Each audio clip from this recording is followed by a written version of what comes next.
जो अपना कामकाज छोड़कर दिन का हमें यहाँ पे इतना समय निकालकर सुनने आए, आप सभी का तहे दिल से शुक्रिया अदा।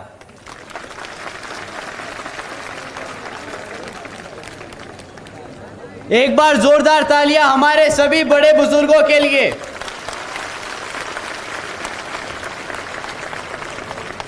आप सबका आशीर्वाद और आप सबकी डायरेक्शन जो आप हम युवा साथियों पर कृपा करते आए हैं, तो आप सभी का भी बहुत बहुत धन्यवाद। एक बार जोरदार तालियां हमारे सभी युवा साथियों के लिए।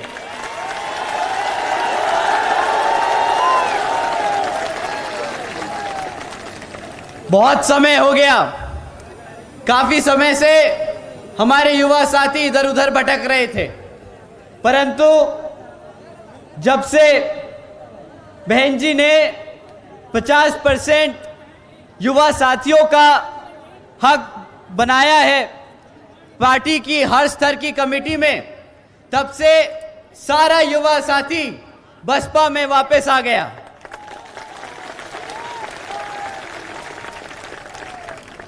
एक बार जोरदार तालियां हमारे गायकों के लिए। आप इतनी देर से हमारी पूरी जनता को मनोरंजन करते आए, तो आप सभी का तहे दिल से शुक्रिया अदा।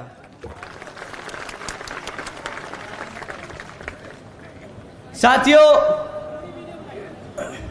सबसे पहले मैं अपने सभी संतों, गुरुओं, जिसमें खासकर महात्मा ज्योतिबा फूले, बिरसा मुंडा जी, छत्रपति शाहू जी महाराज, नारायण गुरु, तांत्या भील मामा जी, पेरियार रामास्वामी जी, बाबा साहब डॉक्टर भीमराव अंबेडकर जी एवं मान्यवर साहब श्री काशीराम जी को नमन करता हूं।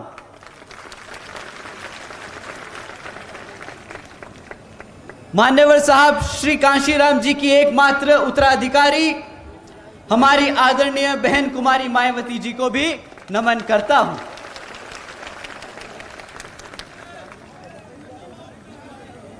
देश के सबसे बड़े प्रदेश उत्तर प्रदेश की 4 बार मुख्यमंत्री, लोकसभा व राज्यसभा की कई बार सदस्य रही आदरणीय बहन कुमारी मायावती जी, जिन्होंने अपने सभी एससी, एसटी, ओबीसी एवं अल्पसंख्यक समाज के साथ साथ सर्व समाज में से गरीबों और कमजोरों के लिए अपना पूरा जीवन समर्पित किया।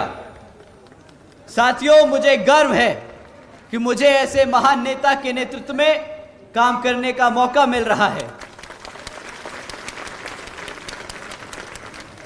मैं आदरणीय बहन कुमारी मायावती जी का हार्दिक अभिनंदन और आभार व्यक्त करता हूं।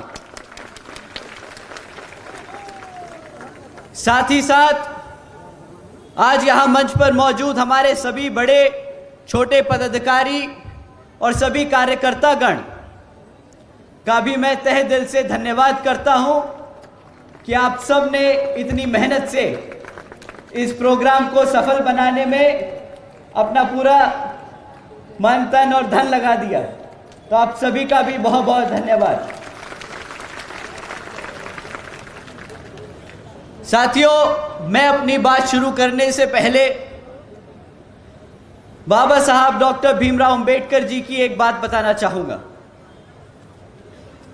जब बाबा साहब डॉक्टर भीमराव अंबेडकर जी ने संविधान लिखना चाहा, तो वो उन्होंने इस मंशा से लिखना चाहा कि वो एक समता मूलक समाज की स्थापना करना चाहते थे। उन्होंने लोकतंत्र की कुछ इस तरह व्याख्या की थी। मैं अंग्रेजी में बोलूंगा, उसके बाद इसको हिंदी में समझाऊंगा। A form and a method of government whereby revolutionary changes in economic and social life of people are brought about without bloodshed। साथियों, बाबा साहब के विचारों का भारत कुछ इस तरह होता। साथियों, जहां पर स्कूलों में बच्चों के बीच भेदभाव ना हो, वैसा है बाबा साहब के विचारों का भारत। साथियों, जहां पर महिलाओं पर अत्याचार ना हो, वैसा है बाबा साहब के विचारों का भारत।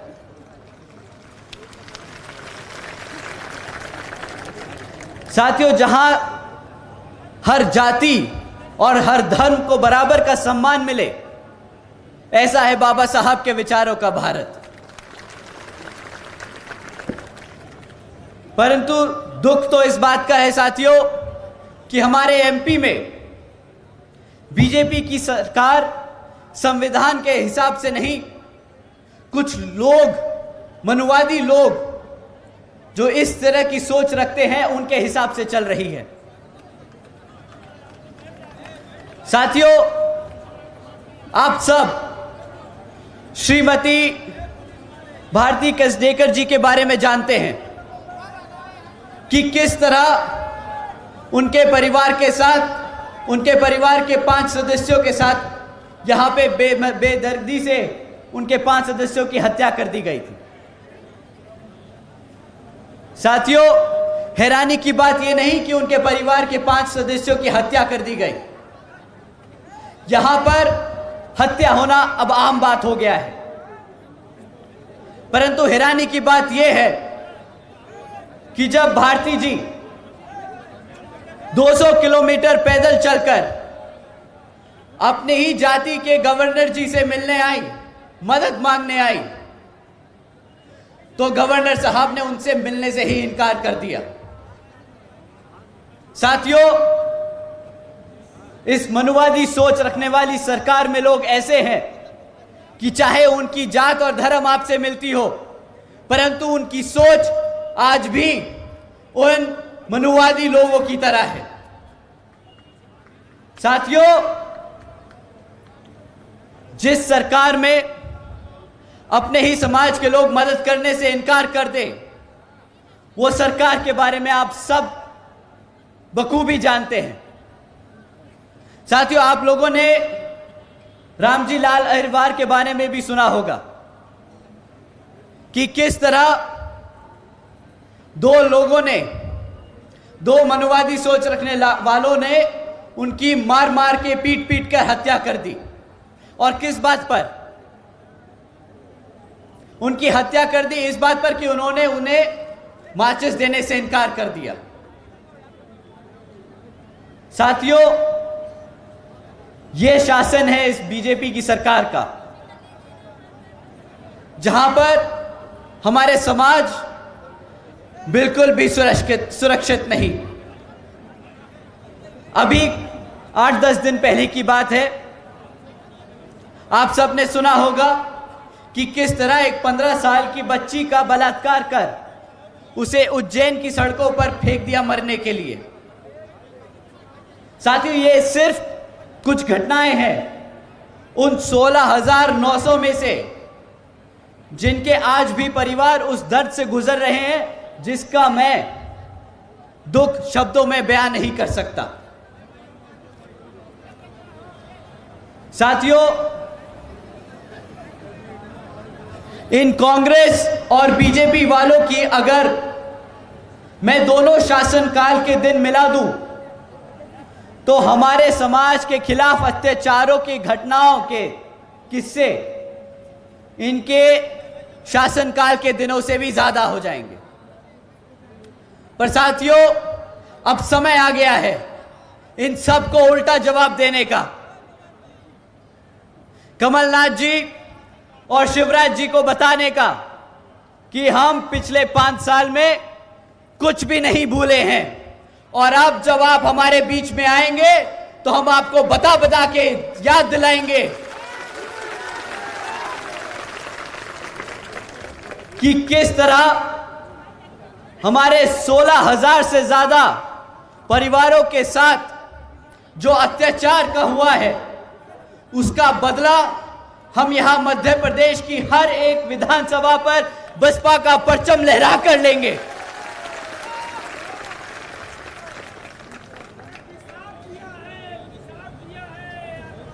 साथियों,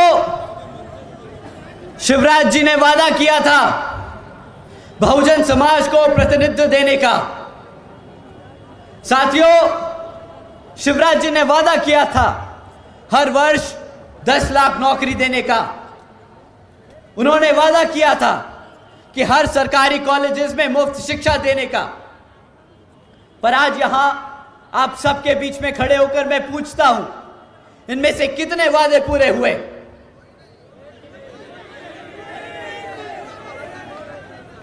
साथियों, वादे तो पूरे करे नहीं, पर उन्होंने पिछले 2.5 साल में बहुत काम करा है, बहुत काम किया है, बहुत मेहनत करी उन्होंने। वो भारत में अपने मध्य प्रदेश को अव्वल नंबर पे लेके आए हैं। आप लोगों को पता नहीं, मैं बताता हूं। शिवराज जी की सरकार नंबर 1 पहुंच गई पूरे भारत में हमारे बुजुर्गों पे अत्याचार करने में। शिवराज जी ने अपनी सरकार को नंबर 1 बना लिया हमारे SC ST OBC एवं अल्पसंख्यक समाज को पे अत्याचार करने में। साथियों, शिवराज जी ने नंबर 1 बना दिया MP को हमारी बहन बेटियों पर अत्याचार करने में। और ये मैं कोई अपने मन से दिल से कोई मनगढ़ंत कहानियां नहीं बता रहा हूं। ये सरकारी डेटा बोलता है कि इनके शासनकाल में कितना अत्याचार हुआ है हमारे सर्व समाज पर। अभी हमारे भाई बोले यहां पे कि आदिवासी समाज पे मूता है। साथियों, आदिवासी समाज नहीं, सारे सर्व बहुजन समाज पे इन्होंने मूता है।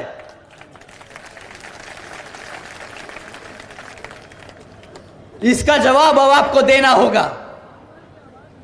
इस बारी जब ये आपके बीच में आए तो पूछना नहीं कि आपने क्या काम किया, पलट के बताना कि भाई साहब आप आए तो जरूर हैं, पर अब आपके जाने का समय आ गया है।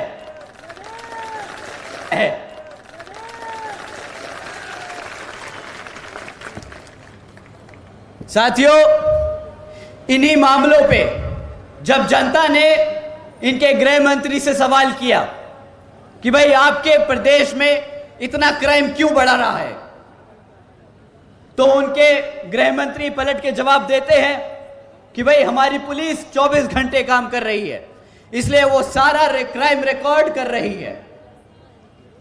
भाई, जब आपका गृह मंत्री, जब कोई ऐसा आदमी आपको पलट के ये जवाब दे कि भाई क्राइम इसलिए बढ़ रहा है कि क्योंकि हम सारे केस दर्ज कर रहे हैं, तो कभी कभार महसूस होता है कि ये हम पे हमारी सेवा नहीं कर रहा, हम पे एहसान कर रहा है। साथियों, या तो वो आदमी हम पर एहसान कर रहा है, या जो आदमी ऐसा जवाब दे वो बिल्कुल ही निहायती बेवकूफ और गधा आदमी है। क्यों? इसीलिए सरकार में बिठाया था आपको। आज जनता पूछेगी, चुनाव आ रहा है, पूछेगी कि पुलिस को सिर्फ रिकॉर्ड रखने के लिए रखा था या फिर हमारी जनता को, हमारे समाज को बचाने के लिए रखा था। साथियों, चाहे जो भी बात रही, अगर कोई व्यक्ति ऐसा जवाब दे जो उस पद पर बैठता है, तो उस आदमी को उस पद पे बैठने का कोई हक नहीं। और जो मुख्यमंत्री ऐसे आदमी को अपने पद में बैठने दे, उस मुख्यमंत्री को सरकार चलाने का कोई हक नहीं।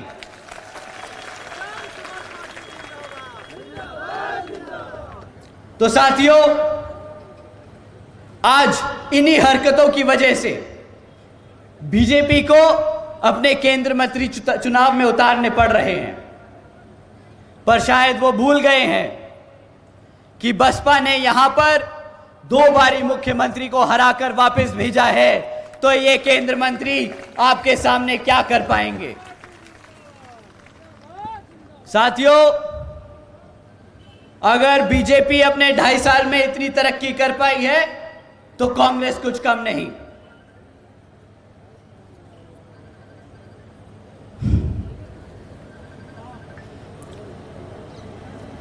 साथियों, कांग्रेस इतने सालों से यहां पर सरकार चलाती आई है, पर जब आप उनसे पूछेंगे कि भाई चुनाव आ रहा है, आप अपने काम बताइए कि आपने करा क्या इतने सालों तक, तो वह आपके सामने आके एक मैनिफेस्टो खड़ा कर देंगे कि हम अगर सरकार में आएंगे तो ये 1 2 3 4 काम करके दिखाएंगे।